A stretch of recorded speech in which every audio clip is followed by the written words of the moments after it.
It's a tragedy that as the world outside school changes faster and faster, the majority of American kids are not being set up to succeed in the future that's coming. We're entering a world where there's not a lot of value on just kind of sitting there and doing what you're told. Increasingly, a computer could do that kind of stuff. We are eventually going to create a new model of education suited to the 21st century instead of the last half of the 19th century. This is going to happen. We're just trying to make it happen sooner.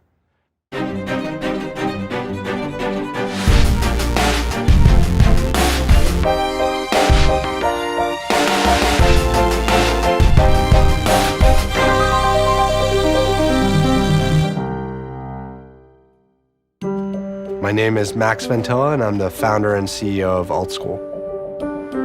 Working in Silicon Valley and being at Google and living here, it's kind of impossible not to have it shape your worldview and to believe that a mission-driven technology company can have an incredible impact beneficially on the world.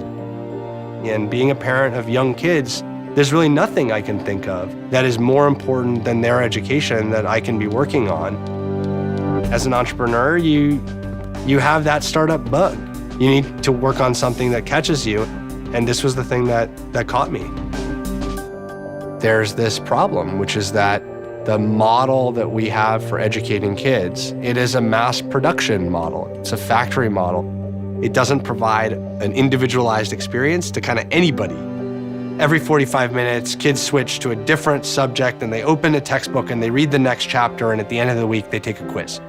That experience is teaching kids how to think like computers, and that's not going to be very valuable when these kids actually grow up to be adults.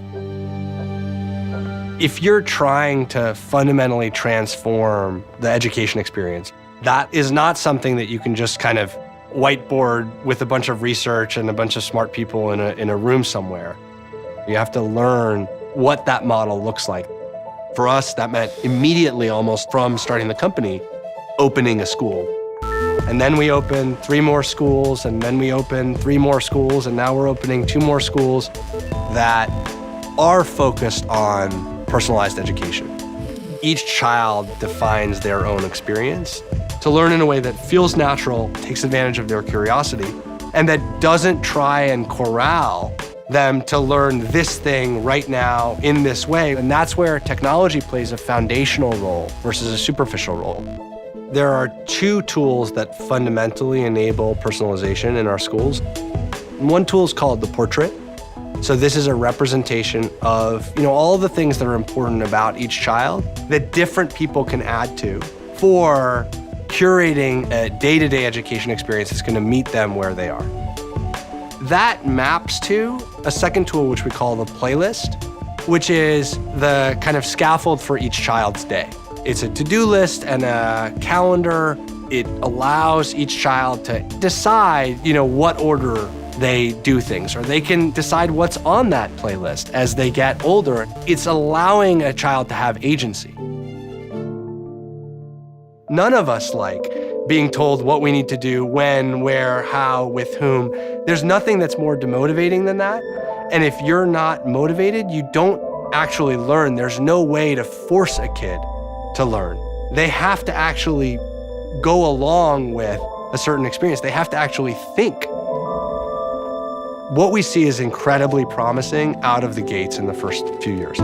We're seeing much more than a year's worth of progress on kind of nationally normed tests.